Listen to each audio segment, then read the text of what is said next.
తిరిగి BCN news కి స్వాగతం.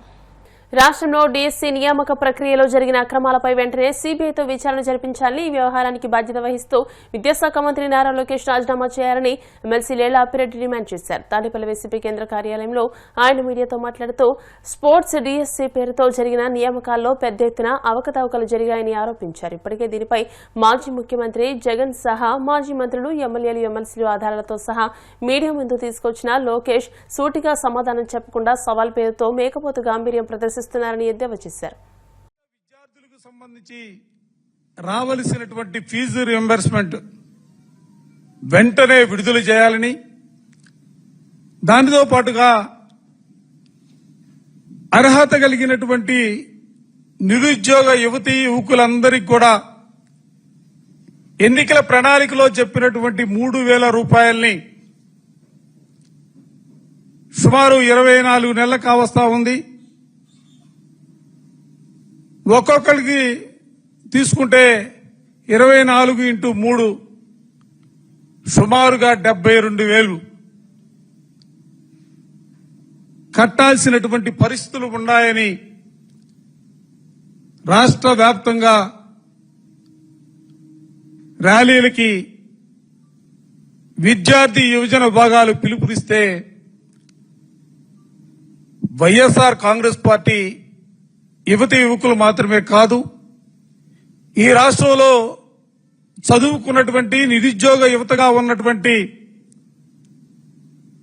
వేలాది మంది యువతీ యువకులు, వారితో పాటుగా ఈ రాష్ట్రంలో డిఎస్సి పరీక్షకి రాసినటువంటి 3.5 లక్షల మంది, వారికి సంబంధించినటువంటి పరీక్ష రాసినటువంటి వాళ్ళందరూ కూడా పెద్ద ఎత్తున రాష్ట్ర వ్యాప్తంగా జరిగినటువంటి కార్యక్రమాల్లో పాల్గొనడం జరిగింది. నిజంగా మాకు కూడా ఆశ్చర్యం కలుగుతా ఉంది. కేవలం విద్యార్థి యువజన విభాగాలు పిలుపునిస్తే రాష్ట్రంలో పెద్ద ఎత్తున ఏ ప్రాంతంలో చూసినా కూడా పోలీసులు అడ్డంకులు పెట్టాలని, అడుగడుగునా అడ్డుకోవాలని ప్రయత్నం చేసినప్పుడు కూడా వాటన్నిటినీ కూడా అధిగమించి జరిగిన ప్రతి జిల్లాలో కూడా వేలాది మంది పాల్గొని కార్యక్రమాన్ని జయప్రదం చేయటం చూస్తే ఈ రాష్ట్ర ప్రభుత్వానికి కూసాలు కదలటం ప్రారంభమయ్యాయన్న అంశాన్ని సందర్భంగా గట్టిగా చెప్పదలుచుకున్నా. దేశంలో అనేక రాజకీయ పార్టీలు పరిపాలన చేస్తున్నటువంటి పరిస్థితి ఉన్నప్పటికీ బహుశా ఆంధ్ర రాష్ట్రంలో పరిపాలన చేస్తున్నటువంటి తెలుగుదేశం ప్రభుత్వం పరిపాలనా రంగంలో అన్ని రంగాల్లో కూడా వైఫల్యం చెందినటువంటి పరిస్థితులు ఇవాళ చూస్తా ఉన్నాం. పట్టుమని 16,500 ఉద్యోగాలకు సంబంధించినటువంటి పరీక్షల నిర్వహణకు సంబంధించి కానీ, నిర్వహించిన తర్వాత ఉద్యోగాలు ఇవ్వడంలో కానీ అడుగడుగునా కూడా అక్రమాలు చోటు చేసుకున్నటువంటి వైనాన్ని కూడా ఈ సందర్భంగా గట్టిగా చెప్పదలుచుకున్నా. అసలు ఏమిటి దౌర్భాగ్యం అని అడుగుతా ఉన్నా. 4 సంవత్సరాలు ముఖ్యమంత్రిగా పరిపాలన చేశారని చెప్పుకుంటారు. ఈ రాష్ట్రంలో కాదు, దేశంలోనే ప్రధానమంత్రులనే, రాష్ట్రపతులనే నియమించుకుంటాను, నాకున్నటువంటి రాజకీయ పరిజ్ఞానం ఏ ఒక్కరికి కూడా లేదనే రీతిలో చంద్రబాబు నాయుడు గారి మాటలు వింటా ఉంటే, వారి ప్రసంగాలు వింటా ఉంటే ఆ విధమైనటువంటి భావంతో ముందుకు సాగిపోతా ఉంటారు. అరే, దేశమంతా కోడే కూస్తా ఉంది. డిఎస్సి పరీక్ష రాసినటువంటి అభ్యర్థులందరూ కూడా రోడ్లపైకి వచ్చి వాళ్ళకి జరిగినటువంటి అన్యాయం గురించి మాట్లాడినటువంటి పరిస్థితులు ఉన్నాయి. 1:1 పేరుతో ఇంటర్వ్యూలకు పిలిచి కలియుగ ప్రత్యక్ష దైవం తిరుమల శ్రీ వెంకటేశ్వర స్వామి వారిని సినీ నటుడు బెల్లంకొండ సాయి శ్రీనివాస్ దర్శించుకున్నారు. వీఐపీ విరామ దర్శన సమయంలో సతీ సమేతంగా స్వామివారి సేవలో పాల్గొని మొక్కలు చెల్లించుకున్నారు. దర్శనానంతరం వీరికి రంగనాయకుల మండపంలో వేద పండితులు వేదాశీర్వచనం అందించగా ఆలయ అధికారులు స్వామివారి తీర్థ ప్రసాదాలు అందజేసి పట్టువస్త్రంతో సత్కరించారు. వెళ్ళాక మళ్ళీ స్వామివారిని వచ్చి దర్శించుకుంటాను అనుకున్నానండి. సో ఇప్పుడు వచ్చి మళ్ళీ స్వామివారిని దర్శించడం చాలా ఆనందంగా ఉంది. చాలా అద్భుతమైన దర్శనం జరిగింది. మీ అందరికీ చాలా చాలా థ్యాంక్స్. ఇప్పుడు కొత్త సినిమా హైందవ అని చేస్తున్నామండి. గండికోటలో షూటింగ్ జరుగుతుంది. సో షెడ్యూల్ చాలా బాగా జరుగుతుంది. సినిమా అయిపోవచ్చింది. దివాళీ రిలీజ్ కూడా ప్లాన్ చేస్తాం. ఏదండి సినిమా పేరు హైందవ. మూవీ ఎలా ఉండబోతుంది? చాలా అద్భుతంగా ఉండిపోతుంది. టెంపుల్స్కి ఉన్న ప్రాముఖ్యత గురించి చెప్పబోతున్నాం.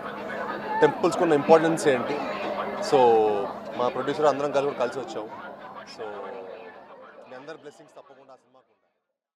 అనంతపురం జిల్లా రాప్తాడు నియోజకవర్గం సికేపల్లి మండలంలోని మేడాపురం గ్రామంలో గ్రామదేవత పెద్దమ్మ తల్లికి బోనాల మహోత్సవం ఘనంగా జరిగింది. తెల్లవారుజామున మహిళలు కొత్త మట్టి పాత్రలో బోనం వండి డప్పుల వాయిద్యాలతో అమ్మవారి గుడి వద్దకు చేరుకున్నారు. అమ్మవారికి నైవేద్యం పెట్టి వర్షాలు బాగా పడి పంటలు బాగా పండాలని, గ్రామ ప్రజలు ఐకమత్యంగా ఉండాలని, ఆయురారోగ్యాలు ప్రసాదించాలని కోరుకున్నారు.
వార్తలు ముగించే ముందు ముఖ్యాంశాలు మరోసారి.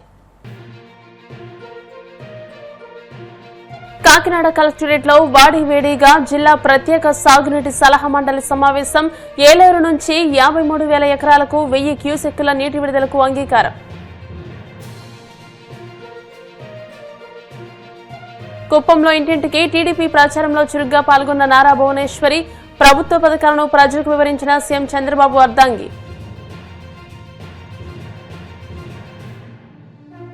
డిఎస్సీ అక్రమాలకు బాధ్యత వహిస్తూ విద్యాశాఖ మంత్రి నారా లోకేష్ రాజీనామా చేయాల్సిందే. YCP MLC Lella Appi Reddy demand.